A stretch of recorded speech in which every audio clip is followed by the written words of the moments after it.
التأشيرة الحرة. في ناس كتير قاعدة من غير شغل، ركزوا معايا، اللي شافنا قبل كده، اللي يعرفنا واللي ما يعرفنيش، لا انت هتيجي تاخد من رزقي ولا انا هديك حاجه ولا انت هتيجي تدينا حاجه. فانا بنصحك لوجه الله، مفيش حاجه في السعوديه يا حبيب قلبي اسمها تاشيره حره.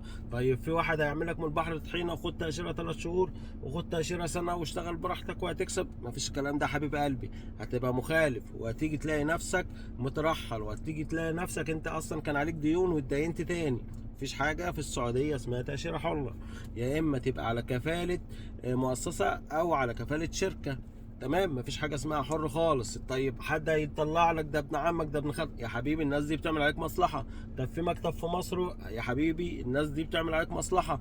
هو مهمته ان هو يسفرك وبعد كده هو ملوش علاقة بيك. فرجاء يا شباب ما تطلعوش، عشان والله في ناس كتير قاعدة من غير شغل. دي نصيحة ليكم والله، حاجة لوجه الله، ما تطلعوش غير على شغل اكرم واوفر واكسب لكم.